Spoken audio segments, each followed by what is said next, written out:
Hello everyone ఈ వీడియోలో మనం ఏం చూడబోతున్నాం అంటే 91st constitutional amendment act 2003 okay so ఎందుకు ఈ యాక్ట్ ఎందుకు తీసుకొచ్చాం అంటే బేసికలీ మనం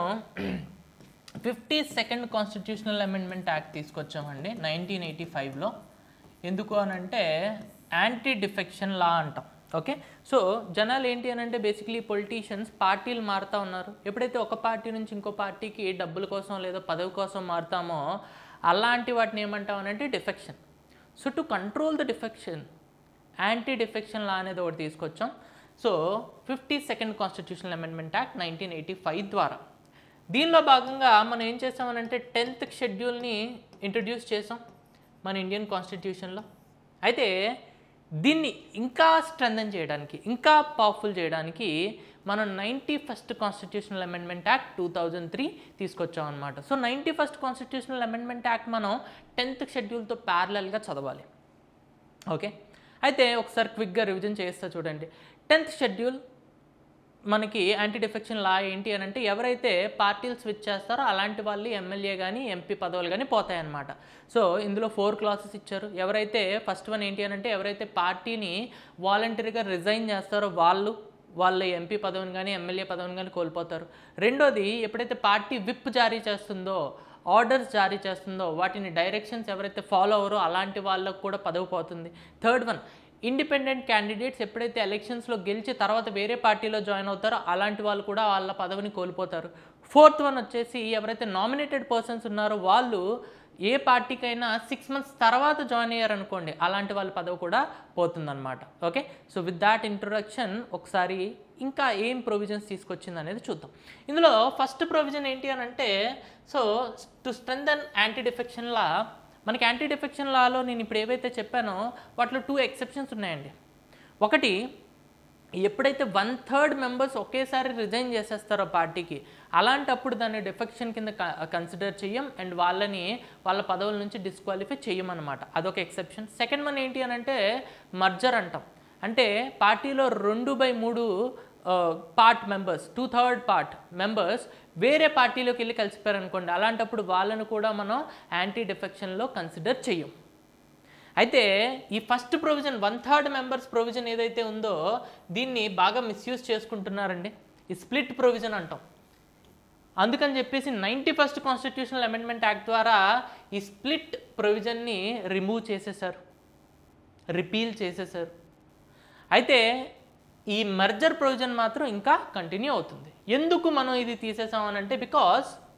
this was heavily misused okay so ఇది ఫస్ట్ ప్రొవిజన్ సెకండ్ ప్రొవిజన్ ఏంటి అని అంటే జనాలు బేసిక్లీ మినిస్ట్రీ పొజిషన్ కోసమే పార్టీలు మారిపోతున్నారు అయితే ఏదైతే పార్టీ వీళ్ళని యాక్సెప్ట్ చేస్తుందో ఆ పార్టీ ఏంటి అని అంటే ఎంతమంది వచ్చినా అంతమందికి మినిస్టర్లు ఇచ్చేస్తుంది అందుకని చెప్పేసి ఎంతమంది అయితే హౌస్లో మెంబర్స్ ఉన్నారో అందులో 15% మంది మాత్రం మ్యాక్సిమం మినిస్టర్స్ ఉండొచ్చు అని చెప్పేసి సెకండ్ ప్రొవిజన్ తీసుకొచ్చారనమాట so inserted article 75 clause 1A ఎప్పుడైనా గుర్తుపెట్టుకోండి మనకి ప్రెసిడెంట్ ఆర్టికల్ అనగానే ఆర్టికల్ 52 గుర్తొస్తుంది వైస్ ప్రెసిడెంట్ ఆర్టికల్ అనగానే ఆర్టికల్ 63 గుర్తొస్తుంది అలానే prime minister council of minister articles అనగానే మీకు ఆర్టికల్ 75 గుర్తుకు రావాలండి అందులో ఒక క్లాస్ని యాడ్ చేశారు విచ్ ఈజ్ 1A అనే క్లాస్ని యాడ్ చేశారు ఇందులో అలానే ఇప్పుడు సేమ్ చీఫ్ మినిస్టర్స్ వాళ్ళకు కూడా ఒక ఆర్టికల్ ఉంటుంది కదా +89 చేయండి ఆర్టికల్ 164 సో ఆర్టికల్ 164లోని ఆర్టికల్ 75లోని క్లాస్ 1Aని యాడ్ చేశారు ఒక సెపరేట్ క్లాస్ యాడ్ చేశారు యాడ్ చేసి ఏం చెప్పారు అని అంటే హౌస్లో ఎంతమంది అయితే మెంబర్స్ ఉంటారో అందులో మ్యాక్సిమం 15% మాత్రమే మీకు మినిస్టర్స్ ఉండొచ్చు ఎగ్జాంపుల్గా ఇప్పుడు హౌస్లో 100 మెంబర్స్ ఉన్నారనుకోండి అయితే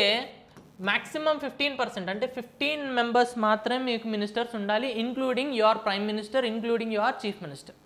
అలాంటి ప్రొవిజన్ దాన్ని తీసుకొచ్చారు సో చూడండి so total number of ministers including prime minister and chief minister in the union or state cannot exceed 15% of the total strength of the Lok Sabha okay ఎగ్జాంపుల్గా చూడండి మన లోక్సభలో 545 మెంబర్స్ ఉన్నారు ఇప్పుడైతే 543నే ఉన్నారు ఓకే 2 నామినేటెడ్ పోస్టులు అనేవి తీసేసేయండి ఆంగ్లో ఇండియన్స్ సో ఇప్పుడు 543నే ఉన్నారు ఇందులో మనకి 15% తీసుకుంటే అప్రాక్స్గా 82 ఉంటారండి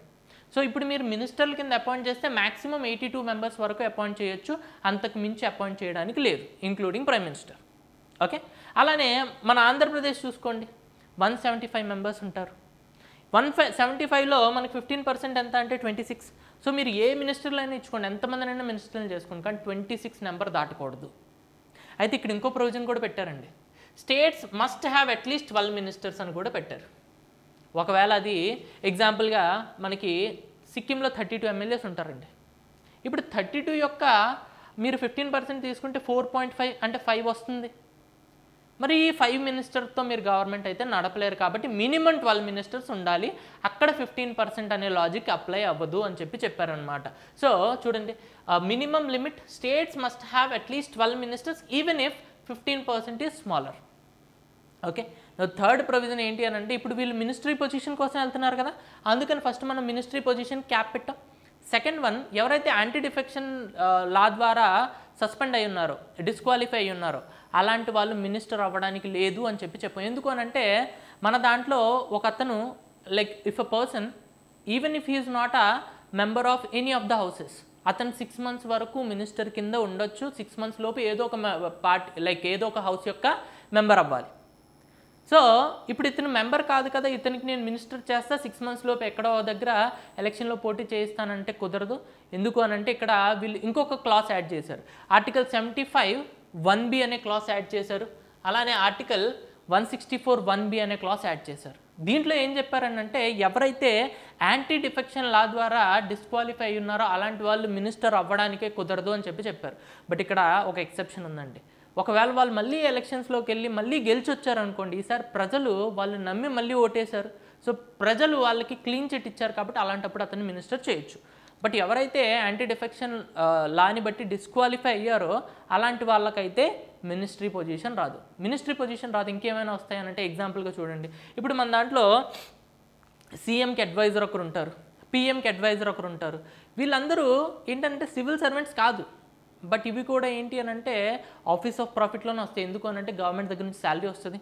గవర్నమెంట్ దగ్గర నుంచి పెన్షన్ వస్తుంది, గవర్నమెంట్ దగ్గర నుంచి అలవెన్సెస్ వస్తాయి. So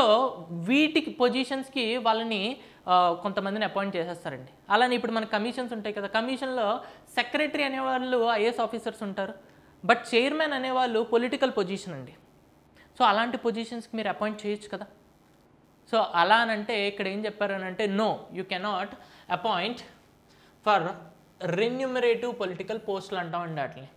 they are disqualified to appoint for remunerative political పోస్టులు కూడా వాళ్ళు డిస్క్వాలిఫై అన్నమాట. సో ఈ 4 ప్రొవిజన్స్ అనేవి మనకి 91st కాన్స్టిట్యూషనల్ అమెండ్మెంట్ యాక్ట్ ద్వారా